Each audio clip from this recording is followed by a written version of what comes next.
ಎಲ್ಲರಿಗೂ ನಮಸ್ಕಾರ. ನೀವು ಬಳಸ್ತಾ ಇರುವಂತ ಕುಂಕುಮ ಶುದ್ಧವಾಗಿದೆಯಾ? ಕುಂಕುಮ ಇಟ್ಕೊಂಡ್ರೆ ನಿಮ್ಗೆ ಅಲರ್ಜಿ ಆಗ್ತಾ ಇದೆಯಾ? ಹಾಗಾದ್ರೆ ಖಂಡಿತವಾಗ್ಲೂ ಕೆಮಿಕಲ್ ಇರುವಂತಹ ಕುಂಕುಮ. ಶುದ್ಧವಾದ ಕುಂಕುಮ ಸಿಗೋದು ಕಷ್ಟ ಆಗ್ಬಿಟ್ಟಿದೆ. ನನ್ನ ಹತ್ರ ಶುದ್ಧವಾದ ಕುಂಕುಮ ಇದೆ. ಈ ಶುದ್ಧವಾದ ಕುಂಕುಮ ಮಂಡ್ಯದಲ್ಲಿ ವಿಕಾಸ್ ಅನ್ನೋರ ಹತ್ರ ಸಿಗುತ್ತೆ. ಅವರು ಸಾವಯವ ಪದ್ಧತಿಯಲ್ಲಿ ಬೆಲ್ಲನ ಬೆಳೆಸ್ತಾ ಇದ್ದಾರೆ, ಜೊತೆಗೆ ಅರಿಶಿನೂ ಬೆಳೆಸ್ತಾರೆ. ಈ ಅರಿಶಿನದಿಂದ ಈ ಕುಂಕುಮನ ತಯಾರಿಸ್ತಾ ಇದ್ದಾರೆ, ಯಾವುದೇ ರೀತಿ ಕೆಮಿಕಲ್ ಹಾಕ್ದಲೆ. ಶುದ್ಧವಾದ ಅರಿಶಿನ ಸಿಗುತ್ತೆ. ಇದು ಅಡಿಗೆಗೆ ಬಳಸ್ಬೋದು, ಫೇಸ್ಗೂ ಬಳಸ್ಬೋದು, ದೇವ್ರಿಗೂ ಬಳಸ್ಬೋದು. ನಾನು 2 ಪ್ಯಾಕ್ ತರಿಸ್ಕೊಂಡಿದ್ದೆ, ಒಂದು ಬಳಸ್ತಾ ಇದ್ದೀನಿ, ಇದು ಇನ್ನೊಂದು ಪ್ಯಾಕು. ನೀವು ಶುದ್ಧವಾಗಿರುವಂತಹ ಪದಾರ್ಥಗಳನ್ನ ಬಳಸಿದಾಗ ಬೇರೆ ಕಲಬೆರಕೆ ಪದಾರ್ಥಗಳು, ಕೆಮಿಕಲ್ ಇರುವಂತಹ ಪದಾರ್ಥಗಳಿಗೂ ಇದಕ್ಕೂ ಇರುವಂತಹ ಡಿಫ್ರೆನ್ಸ್ ನಿಮ್ಗೆ ಗೊತ್ತಾಗುತ್ತೆ.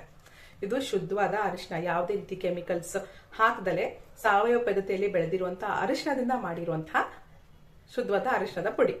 ಈ ಅರಿಶಿನದಿಂದ ಈ ಕುಂಕುಮನ ತಯಾರಿಸಿದ್ದಾರೆ. ಈ ಕುಂಕುಮಕ್ಕೂ ಯಾವುದೇ ರೀತಿ ಕೆಮಿಕಲ್ಸ್ನ ಹಾಕಿಲ್ಲ. ಈ ಶುದ್ಧವಾದ ಅರಿಶಿನ ಮತ್ತು ಕುಂಕುಮ ನಿಮಗೆ ಬೇಕು ಅಂತಂದ್ರೆ ವಿಕಾಸ್ ಅವ್ರನ್ನ ಕಾಂಟ್ಯಾಕ್ಟ್ ಮಾಡಿ. ಅವ್ರ ಹತ್ರ ಆರ್ಗ್ಯಾನಿಕ್ ಬೆಲ್ಲ ಮತ್ತು ಬೆಲ್ಲದ ಪುಡಿ ಕೂಡ ಸಿಗುತ್ತೆ.